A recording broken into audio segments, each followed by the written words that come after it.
Dewasa ini, isu yang melibatkan perempuan cukup banyak muncul ke permukaan dan dibahas oleh publik.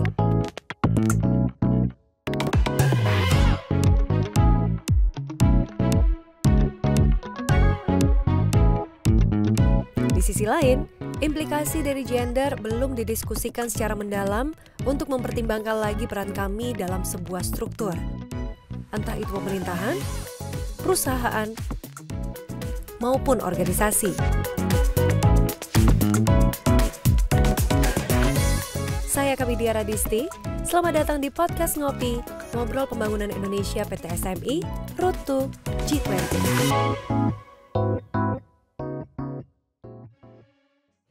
Halo sahabat Infra, senang sekali saya Kamidia Radisti, di mana kali ini saya yang justru akan menemani sahabat Infra semua, tentu saja dalam acara Ngopi Podcast. Ini merupakan Ngobrol Pembangunan Indonesia, PT SMI tentu saja menjadi inisiasi yang paling utamanya. Tapi saya juga hari ini akan menghadirkan tamu-tamu yang gak kalah spesialnya.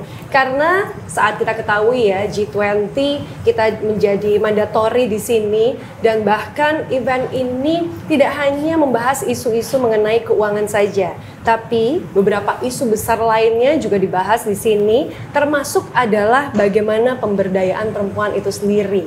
Untuk itu podcast Ngopi kali ini, wow, tidak hanya satu atau dua tamu saja. Saya langsung akan menghadirkan seluruh ruangan ini akan menjadi sangat penuh sekali dengan perempuan-perempuan hebat, pemimpin-pemimpin besar yang tentu saja dapat memberikan inspirasi kepada kita semua, termasuk juga memotivasi kita semua. Yang pertama ada langsung di samping saya persis. Apa kabar Ibu? Baik, ya. Jadi saya akan perkenalkan terlebih dahulu satu persatu. Yang di samping saya ini merupakan Ibu Ria Frilina. Betul ya Ibu? Betul. Dan Ibu saat ini justru sebagai EVP Legal and Compliance di PT Penjaminan Infrastruktur Indonesia atau sering kita kenal dengan PI. Betul ya Ibu? Iya, betul. Dan ini nggak ada yang kurang ya Bu? Nggak ada mau ditambahkan jabatan lainnya Ibu? Persero. Oh, ada tambahan perseronya. Oke, bagus ya. Memang harus kita tambahkan sampai dengan tuntas. Terima kasih sudah hadir. Kita akan banyak mendengarkan inspirasi, cerita-cerita dan Ibu untuk bisa memotivasi kita semua hari ini. Dan tentu saja selain Ibu Ria sudah ada di sampingnya yang luar biasa juga, ada Ibu Teti Fajar Ruandari selaku Direktur Operasional dan Manajemen Risiko dari Lembaga Manajemen Aset Negara. Betul Ibu? Betul. Nah ini kalau disingkat jadi Elman atau salah Bu? Elman. Asik, berarti udah bener ya Bu ya, Elman. Nanti saya sebutkan Elman, berarti sahabat Infra semua akan tahu Elman ini merupakan merupakan Lembaga Manajemen Aset Negara ya. Jadi kalau kayak gini nih, karena tamunya banyak, mata saya harus segera fokus. Saya ngomong udah nyampe mana, begitu ya. Saya akan segera masuk di tamu saya berikutnya. Tamu yang ketiga sudah berada di tengah-tengah kita saat ini. Wow, kerudungnya sangat luar biasa, warnanya sangat cerah sekali. Itu juga salah satu alasan saya hari ini menggunakan pakaian berwarna kuning supaya sama cerahnya. Dan tentu saja yang akan saya sapa berikutnya kali ini merupakan Kepala Biro Komunikasi dan Layanan Informasi atau KLI dari Kementerian Keuangan Republik Indonesia. Siapa lagi kalau bukan Ibu Rahayu Puspasari. Selamat pagi. Pagi, apa kabar Mbak Disti? Baik. Apa kabar sahabat Infra? Wow, sapaannya ya langsung dapat banget sahabat Infra. Kayaknya Ibu Puspa ini udah paling menyiapkan materi-materi untuk kita semua, betul? Kita lihat di sini ya, kayaknya udah bawa laptop kemana-mana, siap untuk meeting kemana-mana. Oh, ini mau kemana-mana dibawa. Oh iya, oh gawat Ibu kalau itu sampai ketinggalan ya Bu ya.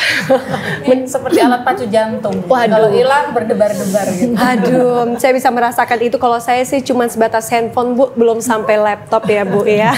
Tapi saya akan juga beralih ke tamu kita berikutnya yang telah hadir di samping Ibu Puspa saat ini merupakan Direktur Pembiayaan dan Investasi PT Sarana Multi Infrastruktur atau PT SMI Persero, yaitu Ibu Silvi Jegani. Ibu Silvi, sehat pagi. Ya Ibu? Selamat Alhamdulillah pagi. Sehat. Luar biasa karena Ibu hadir di tengah-tengah kita. Kali ini justru juga berada di Ngopi Podcast. Kita ngobrol soal pembangunan Indonesia. Baik, saya juga akan memperkenalkan berikutnya setelah Ibu Sylvie. Di sampingnya adalah Ibu Chesna F. Anwar selaku Direktur Pelaksana Bidang Hubungan Kelembagaan Lembaga Pembiayaan Ekspor Indonesia atau LPEI. Betul Ibu? Halo, selamat pagi. Betul sekali. Wah, ini ya kalau udah lihat Lembaga Pembiayaan Ekspor Indonesia. Nanti saya juga akan tanya bagaimana ruang lingkupnya agar sahabat infra semua juga lebih mengenal bahwa banyak sekali ternyata BUMN yang para pemimpinnya adalah perempuan-perempuan hebat, begitu ya. Saya akan lanjutkan di samping Ibu Chesna saat ini saya memperkenalkan adalah Corporate Secretary PT Geodipa Energi Persero, yaitu Ibu Endang Iswandini. Selamat pagi Mbak Disti, Assalamualaikum sahabat-sahabat infra. Waalaikumsalam. Saya menjawab ya Bu ya, karena walaupun sahabat infra menjawab kita nggak bisa mendengarnya, jadi saya bantu sahabat infra untuk menjawab ini semua. Tapi tentu saja Ibu Endang nggak sendirian karena ada di ujung. Kita pas banget ya Ibu ya, kalau ngobrol empat mata kayak kita enak banget di sini untuk bernego ya Bu ya. Maka sebenarnya yang tamu kita terakhir, kita memperkenalkan Ibu sebagai Head of Transaction Legal PT Indonesia Infrastruktur Finance atau IIF. Betul Ibu? Betul. Ibu adalah Ibu Sri Patriawati Sucipto, saat ini sering kita kenal dengan Ibu Wati, betul? Betul. Selamat pagi Mbak Disti, selamat pagi sahabat infra. Nggak ada kurang, nggak ada lebih ya Bu Wati ya? Sudah pas. Pas semuanya. Baiklah, kita langsung akan bicara mengenai G20 itu sendiri. Karena tadi saya juga udah info bahwa banyak sekali isu-isu yang sebenarnya dibicarakan. Tapi saya juga yakin selama ini kan brandingnya udah di mana-mana. G20 untuk Indonesia mendapatkan mandatori. Tapi saya juga yakin nih nggak semuanya tahu apa sebenarnya pentingnya G20 dan kenapa akhirnya Indonesia justru mendapatkan mandatori ini. Mungkin di sini Ibu Pospa bisa menjelaskan terlebih dahulu. Oke, terima kasih Mbak Disti. Jadi kalau kita kemana kita pergi nih ya, sekarang itu happening banget, di mana-mana ada logo, kemudian ada banner di bandara, ya kan, banyak sekali baligo yang berkaitan dengan G20 atau Group of 20. Apa ini adalah sebuah forum internasional yang dibentuk di awal tahun 99. Jadi negara-negara maju ada Amerika, Inggris, Prancis, Jerman, dan seterusnya. Dan setelah fokus utamanya itu adalah keuangan dan ekonomi dunia, mereka melihat bahwa tidak cukup menyelesaikan persoalan ekonomi itu hanya dengan negara-negara maju. Kemudian diekspansilah menjadi G20 dan melibatkan di situ representasi dari negara berkembang juga. Nah, menariknya adalah Indonesia itu satu-satunya negara di ASEAN yang mewakili G20, yaitu negara yang berkekuatan ekonomi besar dan di sana kemudian tergabung di G20. Nah, awalnya memang G20 ini pemimpin yang hadir di situ hanyalah Menteri Keuangan dan Gubernur Bank Sentral. Gitu. Awalnya seperti itu. Nah, tahun 2008 setelah adanya krisis global, ya, dilihat ini bahwa dinamikanya banyak yang harus diperbincangkan, kebijakan itu melibatkan segala aspek dan keputusan pemimpin dunia. Oleh karenanya kemudian di tahun 2008 untuk pertama kalinya dilakukanlah KTT ya ataupun summit dari G20 yang dihadiri oleh para pemimpin dunianya ataupun head of state-nya. Nah, setelah dibawakan oleh para pemimpin negara tersebutlah kemudian G20 ini di-expand, bukan hanya bicara mengenai aspek finance tapi juga aspek-aspek strategis lainnya. Ya kan, di situ ada lingkungan hidup tadi ya, pembangunan, kita lihat ada bisnis, ada women gitu dan sebagainya yang kemudian terwujudlah apa yang disebut dengan Sherpa Track dan kemudian Finance Track. Jadi ada dua nih jalurnya. Nah, dari situ tidak hanya yang berkaitan dengan unsur kepemerintahan, tapi juga kemudian ada yang disebut dengan engagement group. Yang di sini tentunya ada unsur non pemerintahan juga dan ini macam-macam sekali gitu ya. Singkatannya tuh ada W20 atau Women 20, ada B20 gitu, ada T20, Think Tank 20 dan seterusnya. Dan dua yang lahir ketika presidensi di Indonesia itu adalah Parlemen 20 atau P20 dan juga SAI 20 atau State Audit Institution 20. Jadi ini sebuah kekuatan yang luar biasa. Nah, kenapa kemudian G20 ini menjadi penting Mbak Disti? Karena tadi ini mewakili 80% kekuatan ekonomi dunia melalui GDP-nya gitu ya, dan mewakili 2/3 penduduk dunia gitu.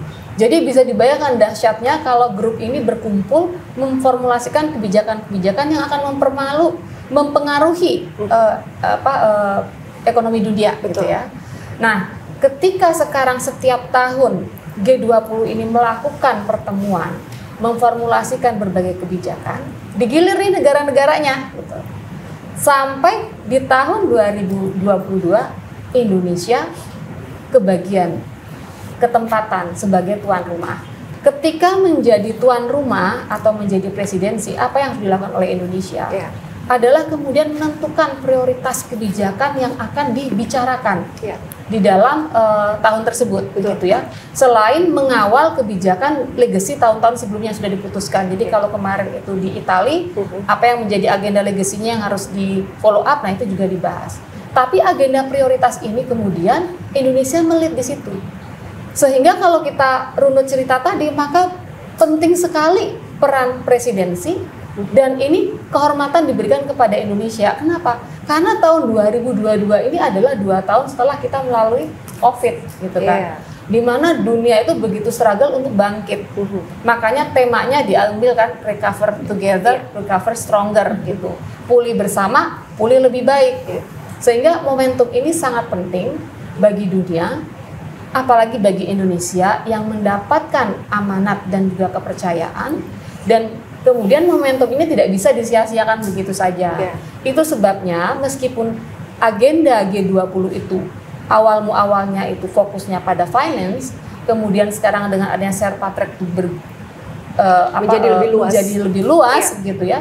Ditambah lagi masyarakat Indonesia, pebisnis, masyarakat semuanya aktif ini, ikut istilahnya itu memeriahkan. Jadi bukan hanya Asian Games kemarin ya yang masyarakat ikut. G20 pun kita lihat di mana-mana, termasuk kita sekarang kumpul ini kan juga dalam rangka memperingati ikut meramaikan, mensukseskan kan, khususnya peran perempuan. Nah, jadi seperti itu gambarannya betapa G20 ini momentum yang belum tentu 10 tahun atau 20 tahun lagi kejadian lagi karena diurut kan. Gitu. Sementara peristiwa momentum bangkit sesudah pandemi itu menjadi sesuatu yang kalau boleh dibilang sejarah gitu ya. Jadi itu sebabnya kenapa kita semua itu harus ikut mensukseskan G20 karena ini perhelatan dunia di mana kebijakan-kebijakan penting akan muncul dan akan mempengaruhi hajat hidup masyarakat di dunia ya. Indonesia merepresentasikan negara berkembang termasuk negara underdevelopednya. Betul. Nah, kalau kita sekarang ini sahabat infra mungkin bingung ya gitu ya. Tadi kan penjelasannya udah sangat detail banget gitu. Saya udah langsung paham betul.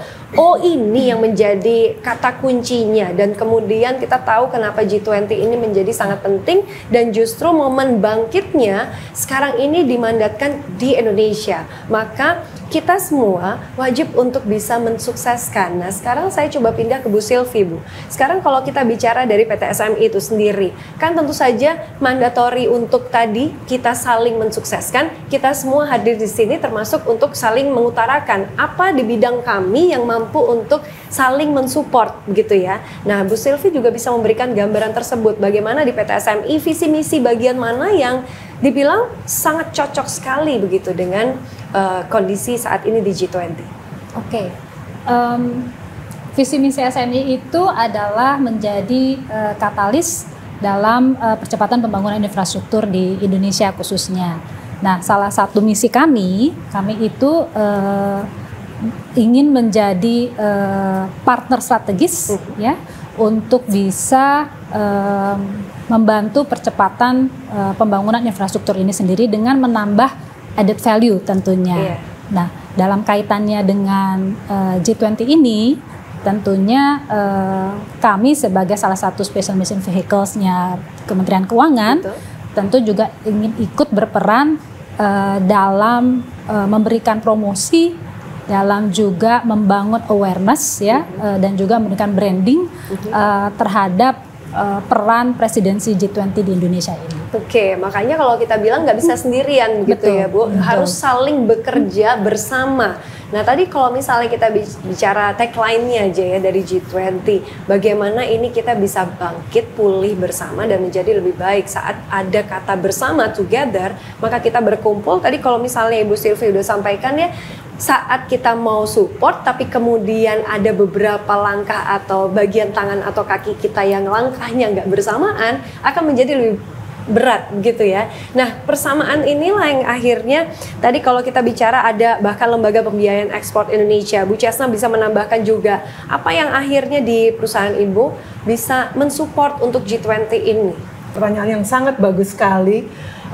Lembaga pembiayaan ekspor Indonesia atau mungkin dengan istilah Indonesia Exim Bank yang lebih dikenal, kita itu sebenarnya memiliki mandat khusus. Kita ada undang-undangnya, di mana undang-undang itu dilahirkan di 2009. Jadi kita itu mungkin bahasa awamnya itu adalah bagaimana kita itu bisa mendukung membangun ekspor nasional. Mungkin dengan kata-kata bagaimana sih kita itu bisa mencetak nih masyarakat Indonesia untuk menjadi global exporter. Jadi saya ingat banget waktu saya kuliah itu setiap profesor itu pasti begini, watch out untuk China. Kebetulan major saya ekonomi. Watch out untuk China karena mereka akan istilahnya akan menguasai dunia dengan semua produk-produknya. And look at them 40-30 tahun dari saat itu. Kalau China aja bisa, kenapa kita nggak bisa? Kita pasti bisa karena kita memiliki undang-undangnya, kita memiliki fasilitasnya, dan kita akan kolaborasi di antara Special Mission Vehicle ini. Dan kita tidak hanya fokus pada penugasan yang diberikan pemerintah oleh kita, misalnya Mandalika, Garuda, dan sebagainya. Kita juga fokus terhadap financial inclusion di UMKM. Bagaimana caranya kita mengedukasi mereka sehingga produk-produk dari desanya, dari yang mereka bikin bina secara individu itu bisa memasuki pasar-pasar mancanegara. Dan emang di sini kita perlu kolaborasi, kita perlu sinergi dengan tema Recover Together, Recover Stronger. Saya rasa ini pas sekali. Pas banget ya. Jadi sebenarnya kita semua bisa bergerak karena sesuai, semuanya pas banget. Kita sedang akan bangkit bersama. Tapi bagaimana Ibu Teti melihat ini saat kita bicara lembaga manajemen aset negara gitu ya, Elman tadi, apakah juga bisa dikaitkan? Apa yang akhirnya bisa dikaitkan dengan G20 itu sendiri? Oke, makasih Mbak Desti. Jadi gini, lembaga manajemen aset negara memang dibentuk untuk menjadi pengelola dan penggerak optimalisasi aset negara, tentu saja yang harus inovatif, kontributif, dan juga bersama-sama dengan SMV yang lain untuk bagaimana ikut serta menggerakkan perekonomian yang berkelanjutan dan kesemuanya itu untuk kepentingan masyarakat besar. Nah, dalam hal ini Elman tugasnya antaranya adalah melakukan optimalisasi aset pastinya. Kemudian ada satu tugas lagi di lembaga manajemen aset negara yaitu terkait dengan kegiatan pendanaan pengadaan lahan ataupun tanah yang adalah untuk mendukung proyek strategis nasional. Nah, kembali lagi ke G20 tadi adalah salah satu yang digerakkan di G20 tadi adalah pembangunan infrastruktur. Nah, ini Elman sendiri menjadi pintu masuk. Bagaimana infrastruktur itu akan dilakukan adalah yang pertama kali adalah lahannya ataupun tanahnya sudah ada terlebih dahulu di situlah. Dan tentu saja seperti SMV yang lain juga Elman juga ikut serta dalam bagaimana menggerakkan UMKM, bagaimana ikut serta mendorong pergerakan ekonomi di masyarakat. Timeline-nya adalah menggerakkan aset untuk lebih bisa bekerja. Betul, jadi asetnya nggak diam aja ya Bu ya, asetnya juga menghasilkan begitu ya Bu ya. Betul, itu sama dengan konsep mindset kita selama ini, betul ya. Tapi seringkali akhirnya tidak terkoordinir dengan baik. Nah disinilah adalah tugas dari Elman untuk bisa melihat bagaimana aset-aset ini bekerja dan efektif, betul ya Ibu ya. Berarti sekarang saya pindah, ini urusannya sama lingkungan ya kalau saya berpindah ke Ibu. Dan kalau saya lihat dari PT Geo, ini udah pasti urusannya sama lingkungan, betul ya Bu ya? Terima kasih Mbak Disti. Jadi kalau Geodipa Energi ini sebetulnya agak berbeda dengan teman-teman yang lainnya. Jadi kalau teman-teman yang lainnya di bidang keuangan, tapi kalau kami adalah di bidang geothermal panas bumi. Jadi kami adalah salah satu special mission vehicle di bawah Kementerian Keuangan yang mendapatkan penugasan untuk mengembangkan energi terbarukan, Mbak. Di mana dalam hal ini energi terbarukan dimaksud adalah energi geothermal. Nah, energi geothermal atau terbarukan ini merupakan salah satu pokok pembahasan di G20. Jadi masih berkaitan, Mbak. Nah, dalam realisasi pelaksanaannya tentunya kami Geodipa Energi tetap bekerja sama dengan SMV maupun BLU di bawah Kementerian Keuangan, di mana beberapa proyek kami juga dari pendanaan kami bekerja sama dengan PT SMI, lalu untuk penjaminan kami bekerja sama dengan PT PII, lalu dengan keterlibatan kami di G20 ini juga harapannya Geodipa juga bisa mewakili, kita semua bisa mewakili, menunjukkan ke negara lain bahwa kita ikut serta atau berperan aktif terhadap transisi energi saat ini. Dan dengan diadakannya acara PT SMI hari ini juga harapan kami juga lebih meningkatkan ya Mbak ya, kesadaran masyarakat terhadap transisi energi yang sekarang sedang terjadi. Dan saat ini kami juga mendukung program pemerintah untuk pemenuhan 23% pencapaian energi terbarukan dalam bauran energi nasional yang direncanakan dapat dicapai di tahun 2025. Oke, karena ini statusnya udah menjadi darurat, betul ya Ibu ya? Betul. Maka transisi itu tidak hanya segera tapi benar-benar udah nggak bisa nunggu besok. Saya coba pindah tadi karena Ibu sampaikan juga bahwa ini harus bisa bekerja sama dengan PT PII, betul ya? Bu Ria di sini bisa sampaikan karena kalau udah urusannya sama legal, compliance, ini kayak pas banget ya Bu melanjutkan apa yang disampaikan oleh Bu Endang tadi ya. Kalau tadi udah disampaikan dari SMI, dari Geodipa juga, mungkin juga Elman juga ya terkait dengan percepatan pembangunan infrastruktur khususnya gitu. Nah jadi kalau kami dari PI itu memberikan dukungan pemerintah yang berupa penjaminan pemerintah gitu. Nah penjaminan pemerintah ini diberikan untuk dengan tujuan itu ada dua tujuannya. Pertama dari sisi pemerintahnya itu menjaga kepentingan pemerintah gitu. Menjaga kepentingan pemerintahnya itu PII itu menjadi ring fencingnya dari pemerintah gitu. Jadi kalau misalnya ada isu terkait dengan kewajiban finansial gitu, jadi tidak langsung menghit ke APBN, tapi ada di ring fence dulu oleh PII sebagai penjaminan pemerintah. Kedua juga sebagai risk manajernya, jadi gitu risiko-risiko itu dikelola gitu dengan baik dan juga dimitigasi, ada risk mitigationnya. Itu dari sisi pemerintahnya. Kalau dari sisi investor juga untuk menjaga kepercayaan investor gitu. Kalau untuk infrastruktur kan pasti diperlukan investor dengan dana yang besar gitu. Nah jadi diperlukan adanya penjaminan pemerintah ini untuk menjaga kepercayaan investor juga gitu. Jadi investor juga akan nyaman untuk berinvestasi di Indonesia dan juga investor juga percaya akan nantinya pengembalian investasinya itu akan terjamin gitu. Nah itu yang dilakukan oleh PT PII gitu. Nah kalau kaitannya dengan G20 kebetulan dari PT PII juga tadi Bu Puspa juga menyampaikan dari G20 itu ada yang namanya T20 gitu. Jadi kami juga sebagai tematik koordinator untuk di T20-nya yang akan mendiseminasi gitu policy brief kepada G20 yang kaitannya tentunya dengan infrastruktur.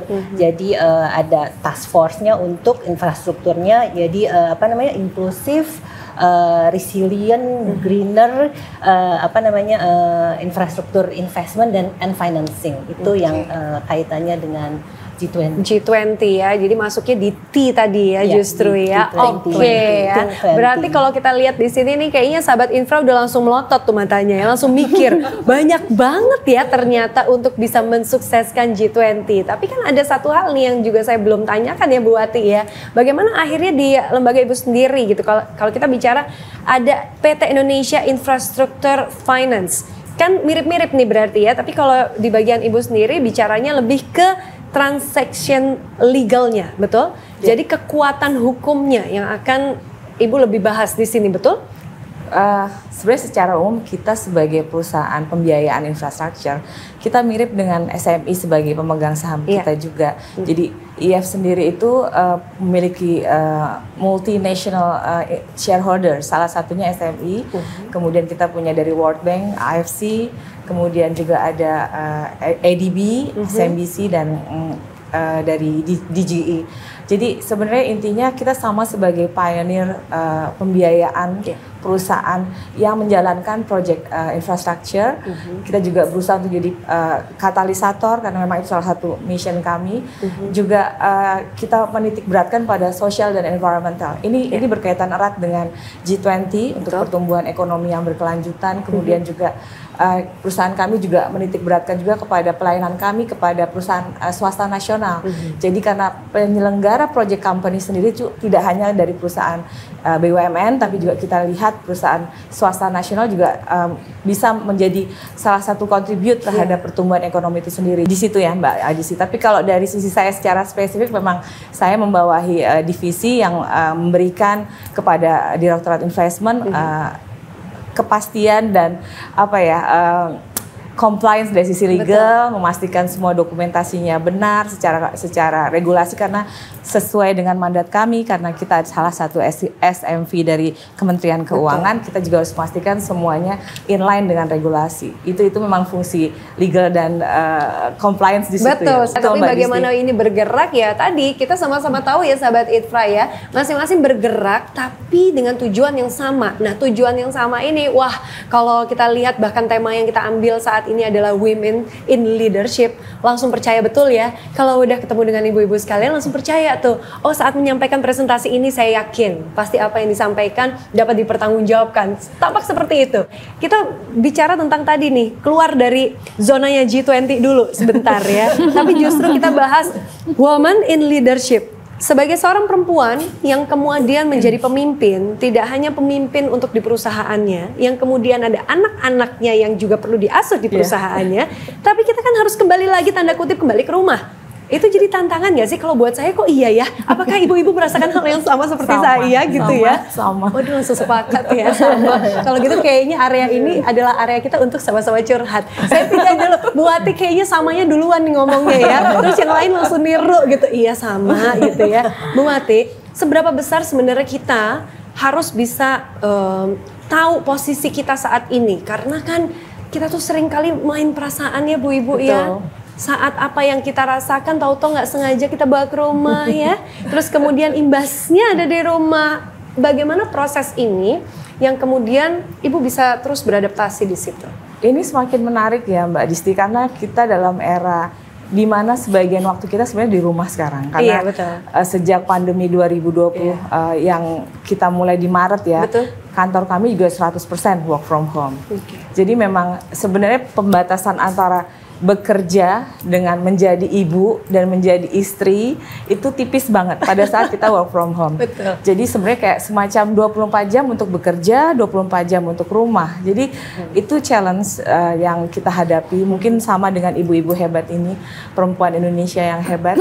Tapi saya merasakan justru ada positive thing-nya. Yang biasanya kita waktu 8 to 7 ada di kantor gitu, ini kita sebenarnya ada di rumah pada saat anak-anak sedang break sekolah misalnya. Kita di depan laptop, di ruang kerja kita, anak-anak di kantor, di kamar mereka untuk sekolah atau kampus, karena saya punya 2 anak, satu mahasiswi di FHUI, satu di SMA 28, jadi waktunya mereka juga banyak kesibukan. Tapi makan siang bisa bareng, itu yang menarik, karena biasanya untuk makan siang bareng dengan anak-anak pada saat kita tidak ada pandemi itu sulit sekali.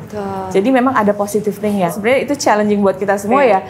Semacam tidak ada border antara waktu kerja dengan waktu di rumah. Jadi kalau dulu work from office yang bukan karena pandemi, jam 7 kita tutup laptop, kita pulang. Sekarang there's no reason that we cannot open the laptop anymore. Because in front of our eyes gitu kan. Jadi ya seperti itu challengingnya. Tapi anyway 2 tahun belakang ini juga saya ngerasa justru saya semakin dekat sama anak-anak. Jadi nggak tahu, jadi lebih mereka jadi tahu ibunya ternyata sibuk ya. Kayak gitu. Antara sibuk dan akhirnya oke saya nggak akan ganggu ibu ya. Oke saya nggak akan ketuk-ketuk ya. Mereka jadi tahu wah ibu nih mukanya udah kayak gini karena meeting-meeting kan kadang kita juga ya banyak lah yang mesti kita hadapi.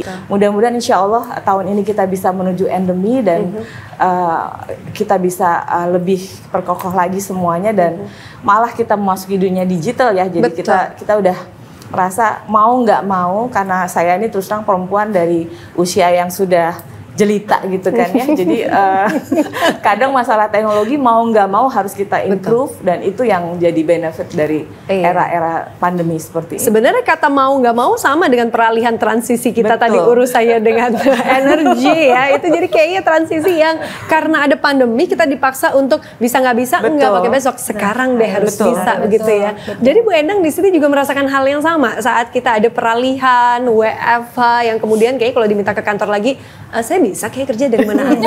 Saya nggak perlu balik ke kantor tuh. Pastinya Mbak, apa yang dirasakan oleh Mbak Wati juga mungkin dirasakan oleh kita semua ya. Tantangan yang utama kalau buat saya adalah membagi waktu. Karena dilakukannya sama dari rumah, tapi kita harus bagi waktu kapan waktunya kita untuk bekerja, kapan untuk keperluan keluarga. Nah, kalau saya sendiri kebetulan saya udah punya anak 3 dan sudah cukup dewasa, jadi buat saya sebetulnya tidak terlalu bermasalah dari sisi anak-anak. Justru selama work from home ini jadi seperti tadi Mbak Wati bilang, anak-anak jadi tahu oh ternyata yang dikerjakan oleh bundanya tuh seperti ini. Jadi dia ikut mendengarkan kadang pada waktu kita vikon walaupun sebetulnya di jam-jam tertentu mereka di kamar masing-masing juga untuk kuliah online, saya juga di ruangan sendiri, tapi paling tidak sekali 2 kali mereka juga ikut mendengarkan apa yang selama ini kita kemukakan. Dan satu Mbak, kalau pendapat anak-anak saya, mereka bilang mereka jadi bisa ngelihat bahwa katanya oh ternyata bunda saya multitasking. Jadi kesepakatan kami pada saat pandemi itu tidak ada orang yang membantu di rumah. Jadi semua kita kerjakan sendiri di rumah. Nah, pada jam-jam menjelang makan siang, kadang-kadang saya suka cheating dalam tanda kutip ya. Kalau kita Zoom, saya suka minta izin ya, saya kamera off. Pada saat saya kamera off, saya tetap mendengarkan apa paparan pada Zoom, tapi saya sebetulnya ngeracik masakan. Waduh, klonteng-klonteng itu padahal sebenarnya. Masakan. Jadi begitu selesai vikon, biasanya kan waktu makan siang dan sholat pasti ada break.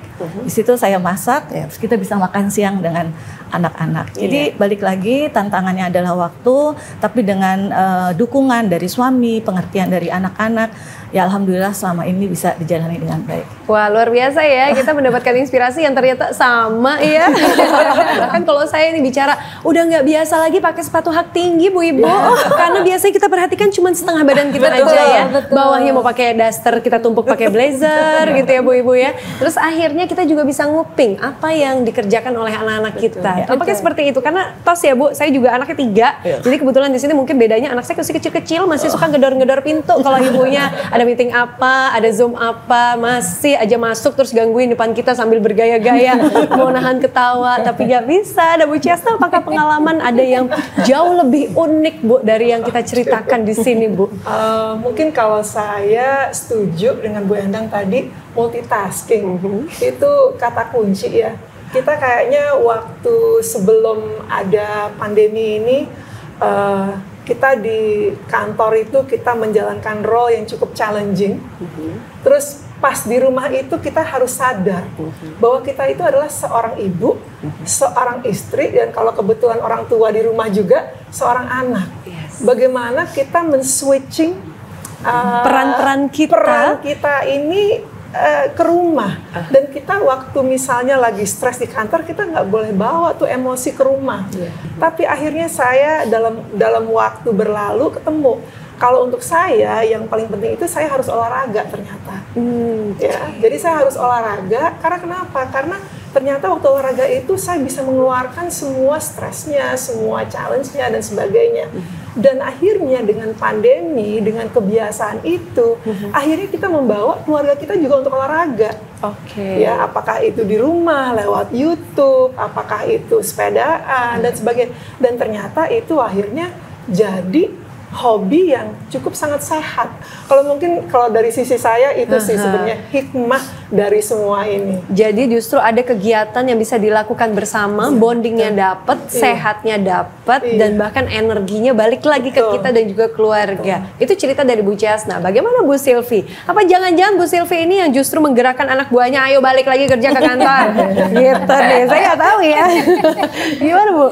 Oke, saya setuju sama Bu Ciasna tadi, pengalamannya sebenarnya sama juga sama yang saya alamin. Challenge ketika WFH adalah orang rumah tuh kadang-kadang nggak sadar kalau kita tuh lagi dalam jam kerja dan harus kerja, gitu kan. Contoh misalnya mbak saya, hari ini yang mau masak ibu apa saya? Kira-kira gitu ya, udah pengen gitu jawabnya ya. Menurut Nana gitu pengennya ya. Iya gitu kan.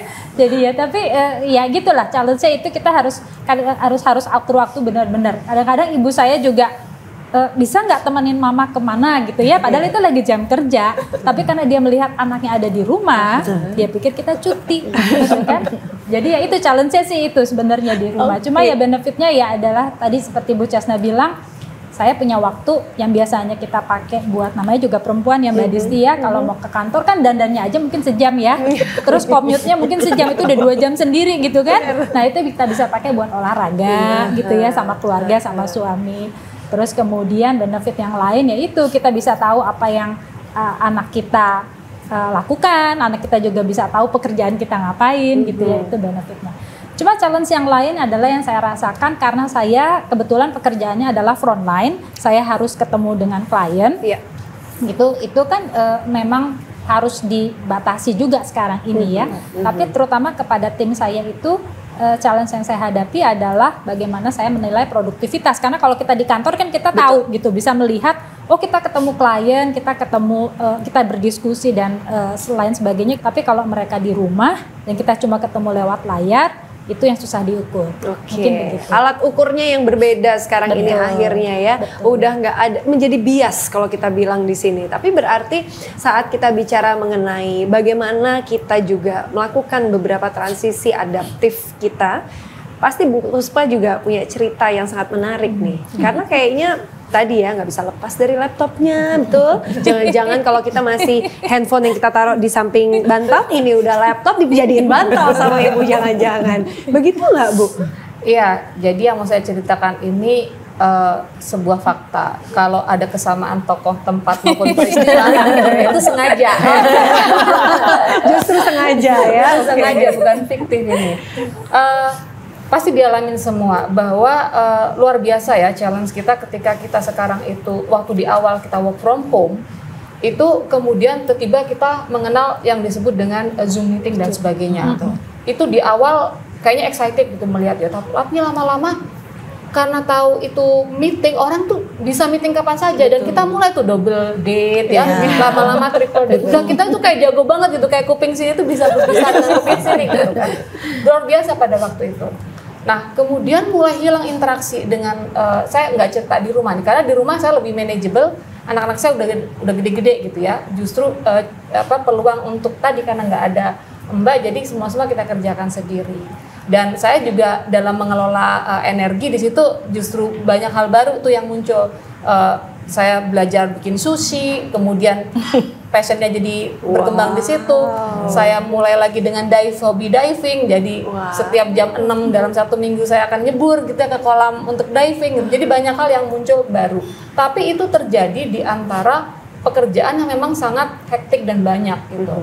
Nah, menariknya lagi dengan work from home ini, dia kayak nggak kenal waktu ya. Jadi bukan work from home itu, work full hour gitu kan.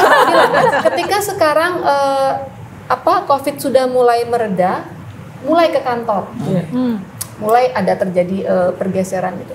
Tapi ternyata work from office itu masih ketika pulang ditambah work from home lagi gitu kan. Double ya, jangan lagi gitu. Jadi 24 jam. Mau challenge apa lagi gitu kan. Jadi dan anak-anak selalu meeting lagi nih gitu. Dan itu kalau tadi cerita bisa mengelola itu, menurut saya itu karena memang kita memaksakan diri untuk bisa. Jadi salah satu yang berkembang juga di sini, satu ketika saya berhemat, tadi tuh sepatu nggak nambah, baju nggak nambah. 2 tahun pertama saya nggak nambah baju, nggak nambah sepatu, make up nggak habis-habis gitu ya. Kan di Zoom itu kita bisa nge-set pakai filter ya. Lipstiknya bisa kan. Jadi lipstik tuh nggak habis-habis gitu. Tapi di sisi lain ada gadget harus nambah gitu ya. Tadi laptop itu pengabdiannya udah apa ngebul-ngebul ke ganti laptop gitu. Nah, on top saya mau cerita juga salah satu yang dialamin di tim karena kita Biro KLI itu luar biasa ya challenge komunikasi selama masa pandemi. Nah, di kami itu banyak mama muda gitu kan. Dan mereka itu anaknya masih kecil dan kita tahu mungkin saya lebih nyaman gitu ya dengan segala artinya sudah lebih settle gitu. Tapi tim di bawah ini mereka kasihan sebenarnya. Dan saya bisa pantau itu dari status-status. Sudah dikepoin ya ternyata kita jadi kepo gitu ya, kita ngelihat ini kenapa gitu ya, tiba-tiba gelap. Kemudian di statusnya itu berubah. Itu satu sisi yang menurut saya itu luar biasa gitu. Jadi kalau ada pepatah mengatakan women are like tea bags gitu ya, you don't know how strong you are until you are in a hot water. Nah, ini momennya ini gitu. Bayangin di rumah mereka numpuk-numpuk gitu kan. Tapi ada lagi yang luar biasa nih, yang menurut saya tuh ada pergeseran di situ. Tiba-tiba mereka kreatif untuk melakukan bisnis. Kalau diperhatiin ya, gitu. Saya salah satu yang saya nggak mau ngomong. Mereka kreatif gitu. Mulai terjadi itu. Mereka pertama ada yang bikin masker, ada yang jual online ini, online itu, bikin jamu, macam-macam sekali.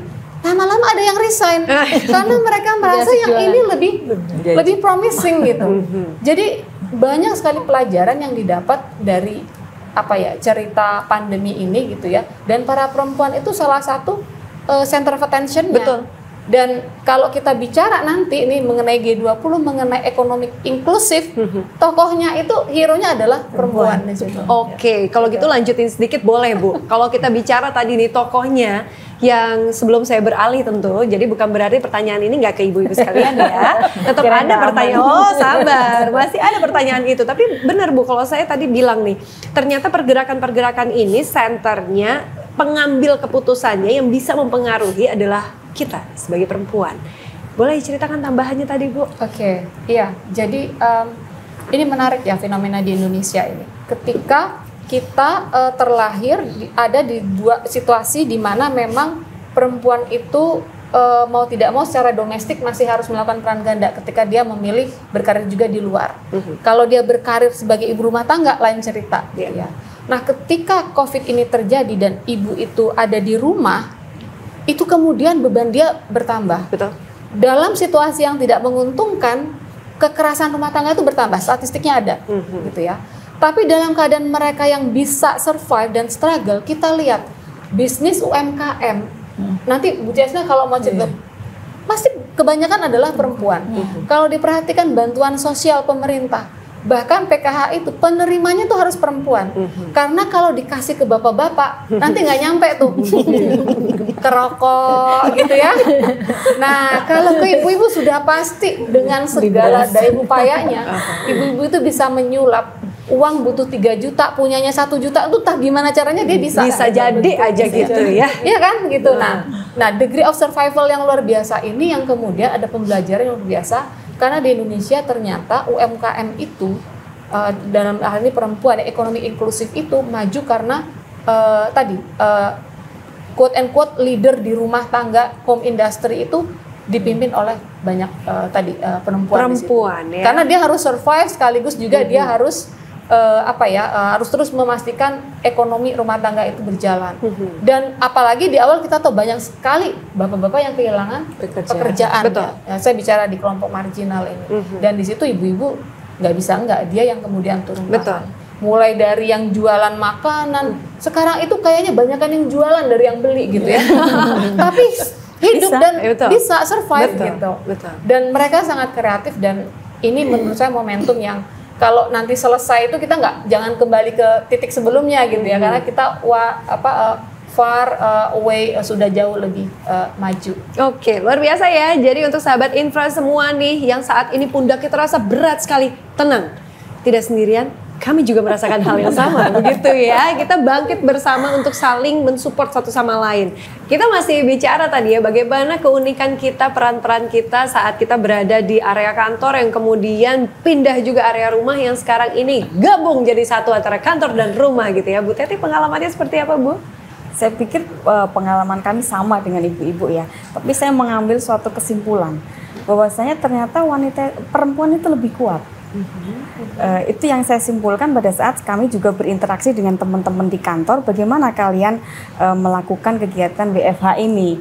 Apa yang kalian lakukan? Dari situ kita juga sebenarnya ada kontrol ya. Bagaimana kita mengontrol teman-teman, anak-anak kita di kantor supaya mereka juga tetap fokus pekerjaan selesai seperti itu. Kalau masalah pekerjaan kita di rumah, saya pikir semuanya sudah ada, dan tadi saya simpulkan ternyata kita perempuan itu hebat, lebih kuat gitu dan lebih bisa. Jadi itu Mbak Desti yang saya simpulkan.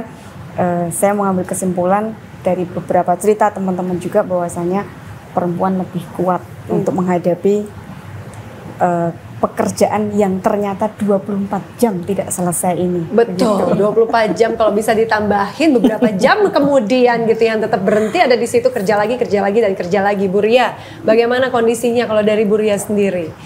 WFH itu betul Bu. Saya sampai pernah ditanya, terus saya bilang ya WFH ini working for hours, bukan work from home. Betul. Gitu jadinya. Terus tadi dan ibu, kalau perempuan itu sudah dari sebelum adanya Zoom meeting ini emang udah multitasking. Sudah terlatih gitu, sebenarnya ya. Sudah terlatih gitu, dari bahwa harus ngurus kerjaan di kantor sampai rumah ngurus anak-anak, itu emang udah terlatih dari. Jadi setuju sama tadi disampaikan bahwa perempuan jadi kesimpulannya lebih kuat karena tadi multitasking tadi. Tapi sebenarnya multitasking itu jangan dibawanya jadi beban gitu ya. Jadi emang sebenarnya multitasking itu jadi bagus ya. Jadi perempuan tuh emang lebih resilient karena ya tadi multitasking. Dan itulah keunggulan yang kita punya sebenarnya, kekuatan yang kita punya sebenarnya. Oke, jadi kita tahu ya kenapa alasannya ibu-ibu ini menjadi sangat hebat. Tidak hanya di rumah, tapi juga di kantor, dan balance. Ini juga penting ya untuk kita sebut balance. Kalau kita balik lagi bicara soal G20, tadi akhirnya ada tuh tujuan, saya nggak tahu ya tujuan nomor berapa, yang nomor 5 kalau nggak salah, urusannya dengan pemberdayaan perempuan yang kemudian ini dianggap menjadi sangat penting. Mungkin Bu Puspa juga bisa cerita ke saya, kenapa sih menjadi sangat penting, apakah dimulai dari curhatan yang barusan kita lakukan yang kemudian seluruh dunia juga merasakan hal yang sama dan kita perlu untuk menyuarakan ini di dalam G20. Iya, baik Mbak Desti, terima kasih. Jadi tadi saya di depan menjelaskan bagaimana G20 itu ada Sherpa, ada finance, kemudian ada engagement group kan. Iya.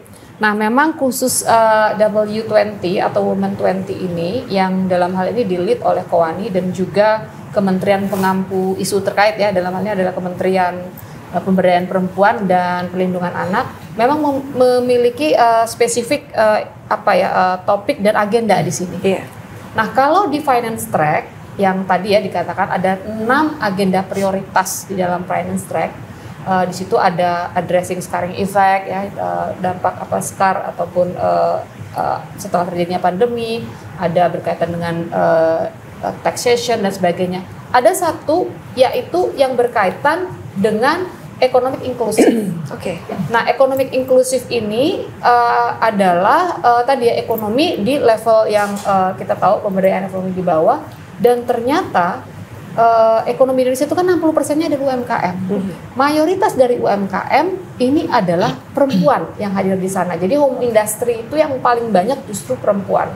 Ini terbukti dari statistik seperti bantuan-bantuan pemerintah ya. Tadi saya sebutkan ada bansos, ada PKH, itu justru yang menerima perempuan lebih banyak. Kemudian kita mengenal UMI ya, pembiayaan mikro. Ini juga penerimanya itu majorly adalah perempuan.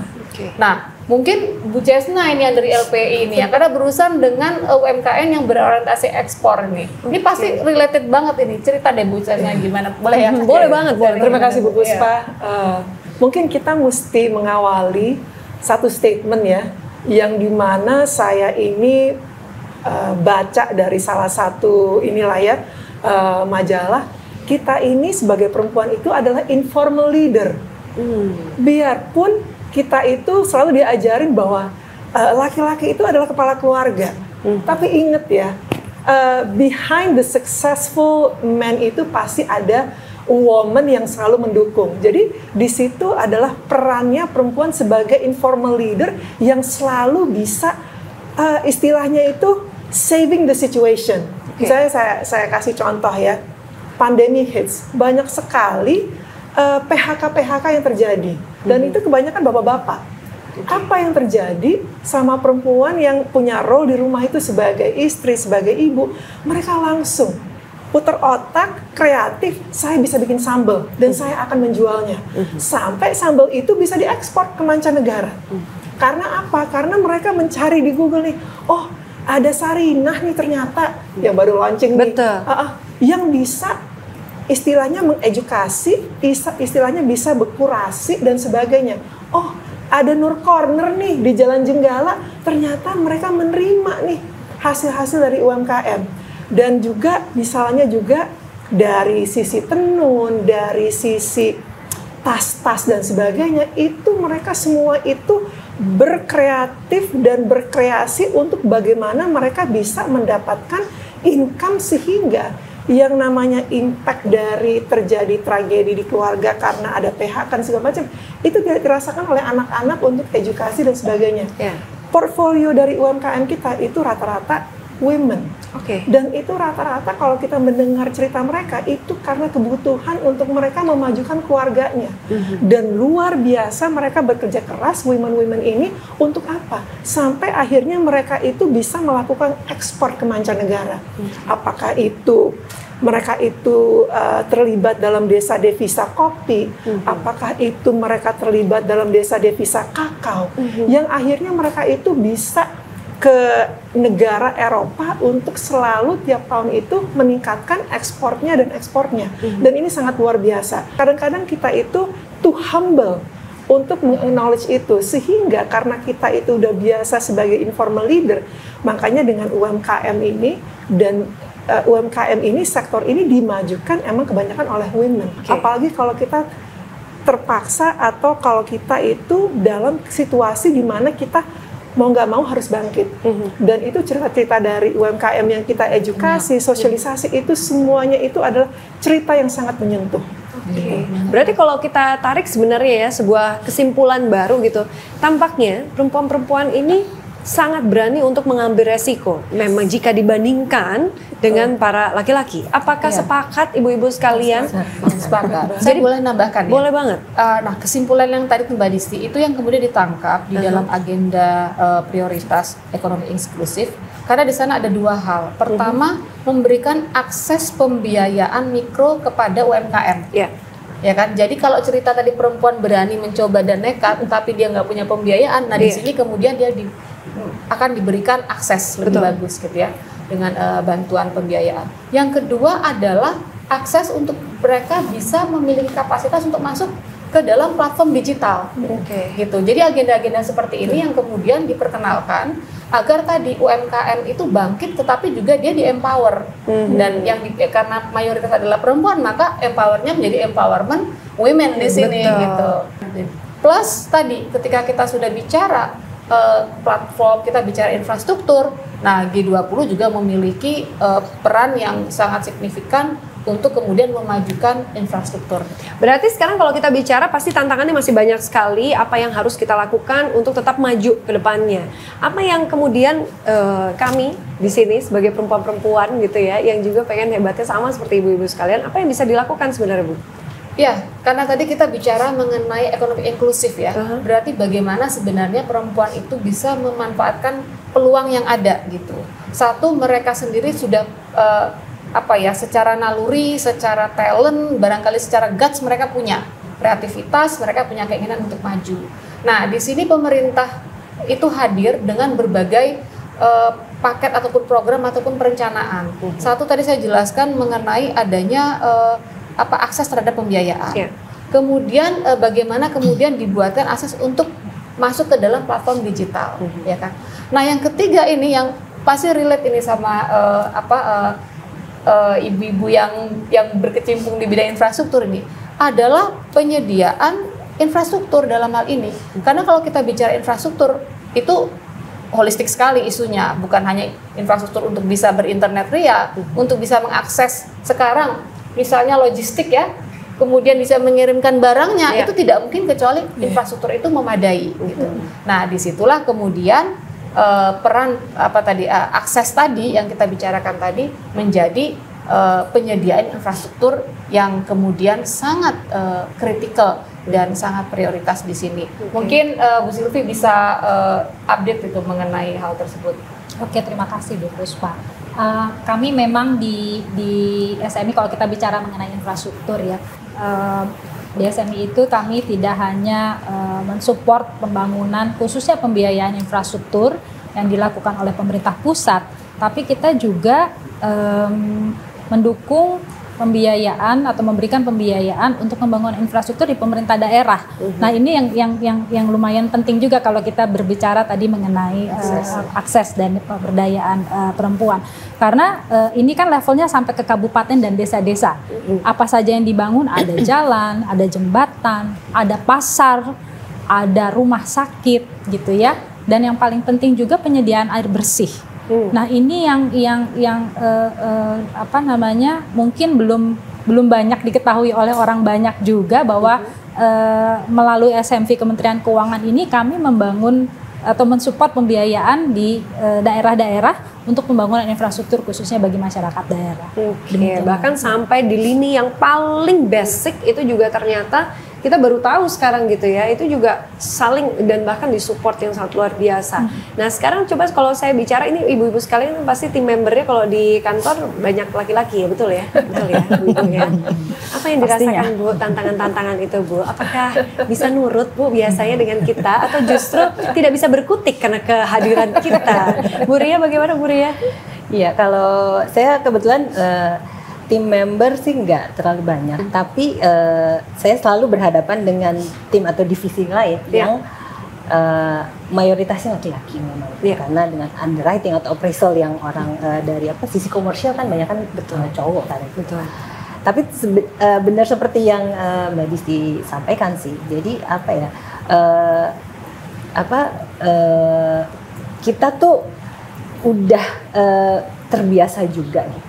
Dan udah terbiasa juga gak ada bedanya gitu sebenarnya antara perempuan dengan laki-laki gitu. Environmentnya udah dibuatnya seperti itu gitu. Jadi sebuah budaya lah artinya ya. Jadi sebuah budaya bahwa memang perempuan sama laki-laki sama aja, nggak ada bedanya gitu. Misalnya mau mesti keluar kota, ya sama aja, bukan dipilih kalau keluar kota laki-laki aja gitu, enggak. Tapi memang emang proyeknya yang pegang perempuan ya udah dia mesti yang keluar kota. Contohnya seperti itu gitu, tapi tetap saja misalnya kalau keluar kota atau misalnya pulang malam gitu ya, sisi safety-nya juga mungkin memang tetap harus dijaga gitu, perempuan lebih ditemenin lah gitu misalnya, atau misalnya pulangnya malam ada supir dari kantor, jadi tapi di sisi yang sama gitu safety atau perlindungan pada perempuannya juga tetap dijaga. Oke, apakah Bu Endang juga merasakan hal yang sama Bu? Karena kalau saya yakin di area Ibu juga isinya laki-laki semua ya Bu ya. Bagaimana pengalamannya Bu? Yakin Mbak Desi. Jadi memang paradigma masyarakat tuh masih seperti kalau di industri energi yang seperti digeluti oleh Geodipa, masih banyak orang berpikir bahwa industri ini industri maskulin ya. Jadi didominasi oleh laki-laki. Tapi untuk di saya sendiri juga mayoritas memang dari tim saya laki-laki. Menurut saya tidak ada tantangan yang terlalu atau menjadi hambatan. Malah saya juga pernah coba menanyakan gimana sih pendapat teman-teman kalau justru pimpinannya adalah perempuan gitu ya. Mereka justru menjawab kalau perempuan itu pertama lebih bisa mendengar. Bisa mendengar, lalu inovasinya juga kita lebih kreatif dan multitasking. Mungkin itu yang bisa kadang menjadi contoh buat mereka bahwa kalau perempuan apalagi pemimpin dia bisa mengerjakan 2-3 pekerjaan dalam waktu yang bersamaan. Namun demikian tantangan buat kami seperti kalau di industri ini kami kan wilayah kerjanya, unit kerjanya di gunung ya Mbak ya. Jadi ada waktu-waktu tertentu kita tuh harus melaksanakan perjalanan dinas yang itu harus dilakukan.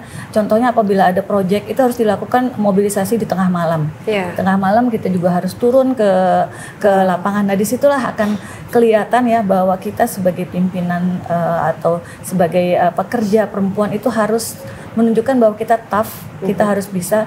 Tapi tentunya perusahaan juga tetap memperhatikan seperti Ibu bilang fasilitas-fasilitas apa sih yang mendukung pekerja maupun perempuan pemimpin ini dalam melaksanakan pekerjaannya. Kalau kayak di kantor sendiri ya Mbak ya, jadi beberapa hal yang juga diperhatikan oleh perusahaan seperti kita kayak penyediaan fasilitas toilet yang terpisah, lalu di Geodipa juga kami makin banyak mamah-mamah muda ya, kita punya laktasi room, kita sediakan fridge khusus untuk menyimpan ASI hasil pumping, jadi seperti itu. Tapi intinya memang kita sebagai perempuan harus tangguh, terutama di bidang energi yang mengharuskan kita kadang harus turun ke lapangan langsung dan proyek itu adanya adalah di pegunungan atau di outdoor. Oke, jadi bagaimana perempuan-perempuan untuk masa datang gitu ya, apa yang kita perlu menjadi kekuatan baru agar menyongsong hari menjadi lebih baik? Ibu Teti bisa memberikan jawabannya juga di sini, Bu. Oke, jadi memang di tempat pekerjaan kita, di kami pun juga lebih banyak lelaki. Kami juga memegang beberapa proyek, melakukan kegiatan renovasi aset dan sebagainya. Perempuan-perempuan kami, tim-tim kami juga beberapa teman-teman wanita perempuan ini juga ada di sana. Artinya kita juga tidak kalah maju nih. Nah, di sini satu hal, jangan pernah khawatir bahwasanya kita sebagai perempuan itu kita bisa. Asal kita mau meningkatkan kompetensi diri kita. Dan yang kedua, kita tetap menempatkan diri kita sebagaimana kita sebagai perempuan, tetapi kita juga harus support bersama bahwasanya kita itu akan bisa berhasil bukan diri kita sendiri. Kita sebagai sebuah tim, kita akan bisa mencapai tujuan kita kalau kita memang bekerjanya secara bersama. Dan yang terakhir Mbak, kalau boleh saya menambahkan bahwasanya diri kita sebagai perempuan itu pasti sesuatu itu kalau disentuh perempuan pasti akan berbeda. Jadi ada sesuatu yang akan membuat corak tersendiri di kantor kita pada saat kita memberikan sentuhan kita sebagai perempuan, kita sebagai ibu, kita sebagai pekerja di tempat kita bekerja. Setuju ya. Ibu-ibu ada yang nggak setuju mungkin dengan statement barusan? Saya yakin ya kita langsung ngangguk-ngangguk. Iya benar juga ya, waktu saya belum ada di situ kayaknya kaku banget, saat kita masuk di situ kok jadi lebih luas ya ini ya. Komunikasinya bahkan mungkin bisa lebih terbuka gitu ya. Karena kadang-kadang touch ini yang kita perlukan juga untuk bisa menjadi lebih baik. Bu Puspa, kalau kita balik lagi G20, ada yang ingin ditambahkan di sini Bu, urusannya dengan apa yang menjadi prioritas utama yang kira-kira tadi belum sempat Ibu sampaikan gitu? Mungkin yang dalam hal ini penting untuk kita ketahui bersama adalah bahwa salah satu agenda prioritas ini berkaitan dengan keuangan yang berkelanjutan atau sustainable finance. Gitu. Ini menarik sekali karena ternyata supaya sustain, bumi ini juga harus sustain gitu ya. Kita berurusan dengan yang disebut dengan climate change gitu. Nah, bagaimana kemudian mensinergikan hal ini? Salah satunya adalah dengan memberikan berbagai fasilitas untuk melakukan pembangunan infrastruktur contohnya, dan pembiayaannya itu kita connect dengan isu climate change gitu. Karena kebetulan ada di sini nih. Jadi nanti saya minta tolong Bu Siti juga jelaskan. Nah, disinilah yang kemudian bagaimana prioritas pemerintah memasukkan ya, memprioritaskan proyek-proyek itu dengan mempertimbangkan hal seperti ramah lingkungan dan sebagainya. PT PI contohnya yang dalam hal ini berkaitan dengan pembiayaan, maksud saya penjaminan ya. Itu masuk ya Bu ya di dalam ininya ya, masuk di dalam istilahnya itu protokol ataupun kriteria kelayakannya. Dari PT SMI malah lebih lagi gitu loh, segala ya berbagai jenis ya, blended finance-nya itu diarahkan ke sana ya. Kita langsung minta aja langsung menjelaskan gitu. Jadi saya endorse kalau Jadi ini urusannya sama green-nya tadi ya, lebih ke lingkungannya tadi ya. Betul. Oke, bagaimana Bu Sylvie? Oke, mungkin dalam kaitannya dengan G20 sebenarnya ya, apa yang sudah kita lakukan di SMI, karena tema climate change zero emission atau net zero emission ini kan sudah menjadi tema yang global di seluruh dunia dan juga menjadi salah satu tema di dalam G20. Kami di SMI memang selain memang kami mendukung pembiayaan yang mempunyai impact terhadap sustainable, juga pembiayaan untuk climate change. Dalam hubungannya dengan G20 dan climate change ini, kami sudah mengadakan tahun ini Business Forum yang dengan tema Net Zero Emission, di mana pada saat itu pelaku bisnis yang sudah berhasil membangun energi bersih ya sharing kepada para peserta saat itu. Juga ada dari Kementerian Keuangan yang bercerita mengenai program pemerintah untuk energy transition, dan juga ada wakil dari OJK dan Kadin sebagai wakil dari pelaku usaha. Dalam kaitannya dengan G20 ini kami juga akan mengadakan satu lagi bersama IIF, yaitu another forum bisnis yang temanya adalah Sustainable Bond dan SIO atau SDG Indonesia One. SDG Indonesia One itu adalah platform yang diinisiatifkan oleh Kementerian Keuangan dan SMI, ada di SMI, yang isinya adalah seluruh institusi atau pihak-pihak yang mempunyai interest terhadap sustainable development itu berkolaborasi dan bergabung menjadi satu. Nah, nanti di dalam forum bisnis itu akan ditampilkan ya proses pembiayaan atau pendanaan dari proyek-proyek yang mempunyai impact terhadap sustainable development. Dan juga di situ nanti seluruh stakeholders dari SDG Indonesia One tersebut, para donor dan juga para investor nanti akan melihat potensi-potensi pendanaan khususnya untuk climate change ini dan sustainable development. Karena saat platformnya sudah ada akan lebih memudahkan seperti itu ya Bu Ati ya. Mungkin saya menambahkan Mbak Desi, jadi dari penjelasan Ibu Sylvie tadi, kami dari IF juga sebenarnya social and environmental issue itu benar-benar kita concern. Jadi itu malah jadi salah satu prasyarat pada saat kita akan memberikan pembiayaan, Bu Sylvie. Jadi selain legal due diligence, technical due diligence, kita juga ada namanya social and environmental due diligence. Jadi memastikan bahwa sebelum project atau project company tersebut kita biayai, semua requirement itu ada. Itu memastikan bahwa kita melakukan pembiayaan bertemakan atau membuat priority terhadap sustainability financial tadi. Jadi ini memang sudah kita implementasi, dan tadi Ibu Sylvie bilang memang kami bersama SMI selalu berkolaborasi untuk memastikan bahwa proyek-proyek yang kami biaya itu berdampak penting untuk lingkungan.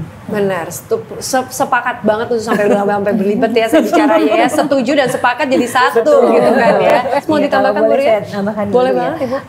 Karena berkaitannya yang disampaikan tadi oleh SMI dan IF sebagai pembiayaan. Kalau dari sisi PI kan penjaminannya gitu, untuk infrastruktur tadi. Tadi disampaikan Bu Puspa bahwa infrastruktur itu berkelanjutan gitu. Nah, jadi untuk menjaga sustainability-nya itu berkelanjutan itu mungkin gini, dari awalnya tadi disampaikan bahwa dicek dulu nih apakah kelayakan dari sisi environment gitu, untuk nanti sustainable.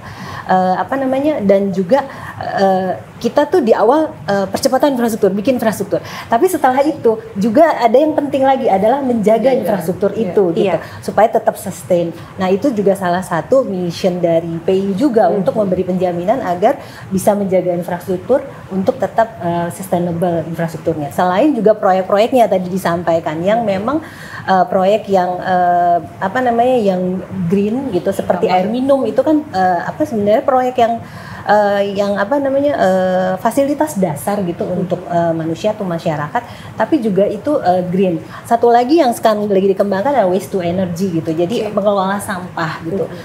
Juga penerangan jalan umum. Jadi yang dipakai itu lampunya tuh lampu yang memang LED gitu. Jadi lampunya yang memang ramah lingkungan. Hal-hal itu jadi sebenarnya bukan kita bikin infrastruktur, tapi habis itu juga menjaga infrastrukturnya untuk tetap sustainable. Iya, maka kita habis itu juga memiliki aset ya yang menjadi lebih baik. Betul ya Bu ya. Wah, tapi kayaknya dengan keterbatasan waktu nih seperti yang tadi kita juga bilang ya, ternyata saat kita ngopi seperti ini nih, ngobrol banget urusannya dengan pembangunan, nggak ada habisnya, bisa 2 hari 2 malam kita ngobrolin ini terus ya. Tapi sahabat Infra, sekarang kita sudah berada di penghujung waktu, jadi tentu saja saya minta closing statement dari ibu-ibu semua. Kita pukul rata ya, untuk semuanya bisa menyiapkan closing statement yang bisa menginspirasi sekaligus memotivasi diri kita, hubungannya justru dengan women in leadership. Silahkan Bu Ria. Wah, ini ketunjuk duluan ya katanya ya, kok saya duluan jadinya. Iya, apa namanya, kalau perempuan itu, saya kebetulan juga udah punya anak perempuan yang sudah besar. Gitu. Apa namanya, saya melihatnya ada beberapa hal. Pertama, kadang-kadang perempuan itu nggak sadar bahwa punya kekuatan yang lebih besar dari itu. Yang kedua, apa namanya, perempuan itu sebenarnya bisa meraih gitu ya, mencapai apa yang dia inginkan. Walaupun memang banyak tantangannya, ada tantangan yang laki-laki nggak punya gitu, tapi perempuan punya. Tapi tetap saja mestinya perempuan itu kalau punya kemauan keras dan keinginan dan apa ya, harus mencapainya gitu dengan segala kerja kerasnya, pasti akan bisa dilakukan gitu. Jadi apa namanya, memang perempuan punya tantangan yang lebih banyak daripada laki-laki, yang laki-laki nggak punya. Tapi kita percaya perempuan Indonesia punya kekuatan yang lebih dan bisa apa namanya, mencapai apa yang dia inginkan. Jadi kalau memang memilih menjadi ibu rumah tangga nggak apa-apa, tapi itu memang keinginannya juga balik lagi gitu.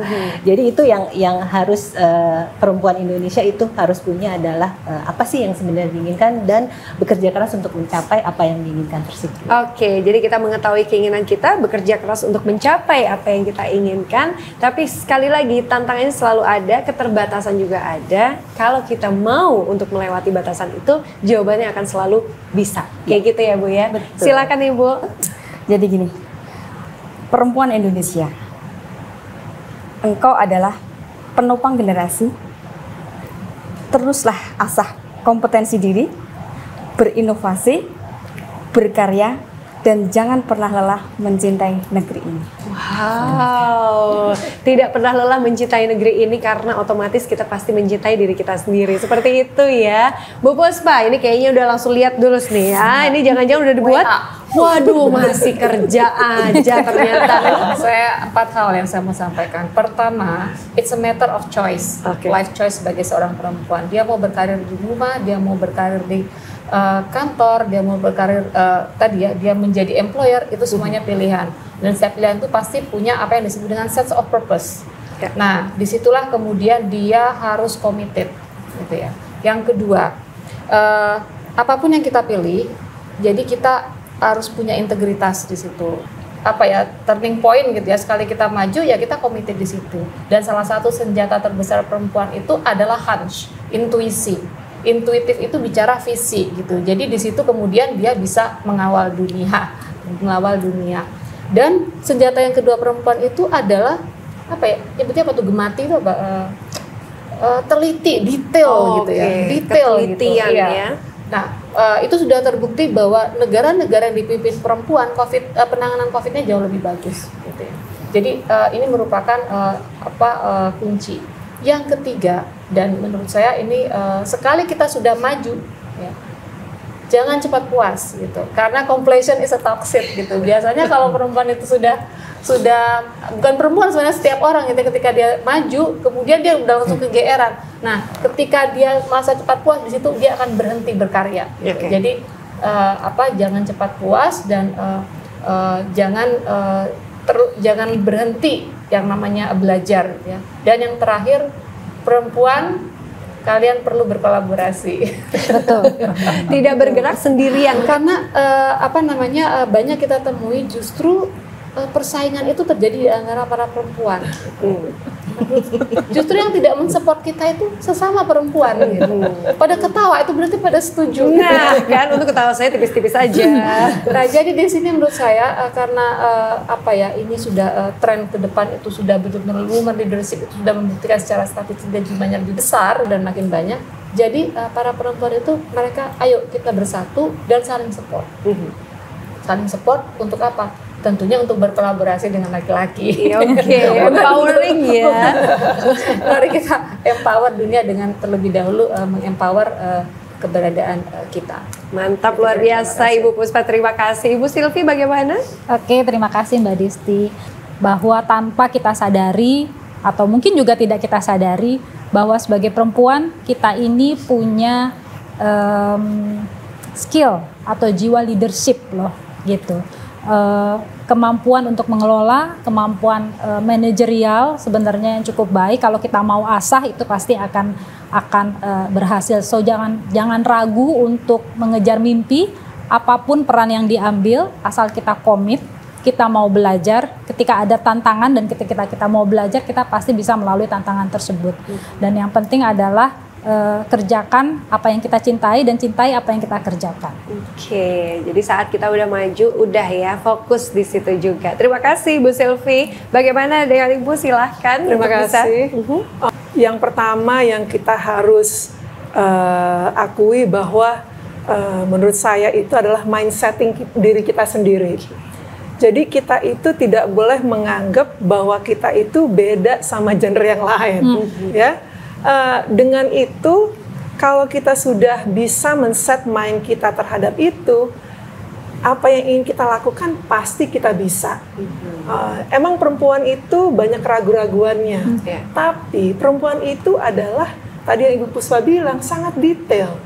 Jadi organization-nya, planning-nya, semua itu akan menuju kepada confidence levelnya, sehingga apapun yang kita hadapi, whatever challenge, apakah itu presentasi di level komisaris, di board, mungkin di stakeholder yang lebih VIP, itu pasti kita bisa. Karena kenapa? Kita itu bukan tipe yang oke, saya bisa melakukan inilah. Pasti jauh hari-hari sebelumnya itu kita sudah tulis, kita sudah planning, opening statement kita, closing statement kita, dan sebagainya. Jadi itu mungkin dari saya, tapi jangan lupa bahwa it's all about mindsetting. Jadi dimulai justru dari mindsetnya yang kemudian akan direalisasikan dan dalam bentuk yang nyata bisa dirasakan. Begitu ya Bu Ciasna. Bagaimana dengan Bu Endang? Ini jangan-jangan sudah menyiapkan sebuah pantun untuk kita? Ini kayaknya udah hampir habis, sudah disebutkan semuanya. Jaga kebagian. Masih ada sedikit. Kalau dari saya memang tentang berbagi peran ini sangat penting ya. Berbagi peran ini. Jadi pada saat kita sebagai pimpinan atau sebagai pekerja di perusahaan, tentunya kita juga harus melakukan pekerjaan tugas kita secara profesional. Tapi pada saat kita harus kembali ke rumah, kita pun sebagai perempuan harus menyadari apa tugas, fungsi, dan tanggung jawab kita sebagai istri, juga sebagai ibu. Jadi buat saya pribadi, there's no superwoman, yang adalah super team.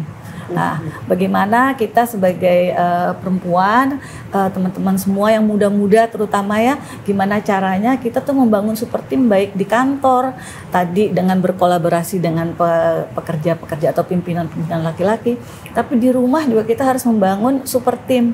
Karena kalau di kantornya oke, tapi di rumah tidak mendukung, itu juga ada kesulitan atau tantangan lain buat kita. Jadi super team ini harus dua-dua kita bersamaan, baik di tempat pekerjaan maupun di rumah. Menjadi seimbang, begitu ya Bu Endang ya. Mantap, terima kasih Bu Wati. Paling nggak enak nih kayaknya paling terakhir. Semua udah disebutkan dengan baik oleh perempuan-perempuan tangguh ini. Kalau dari saya sebenarnya buat perempuan generasi muda, perempuan Indonesia, kita tuh punya panggung untuk maju. Tinggal kita asah kemampuan, kinerja kita, dan open-minded kita terhadap suatu hal yang baru.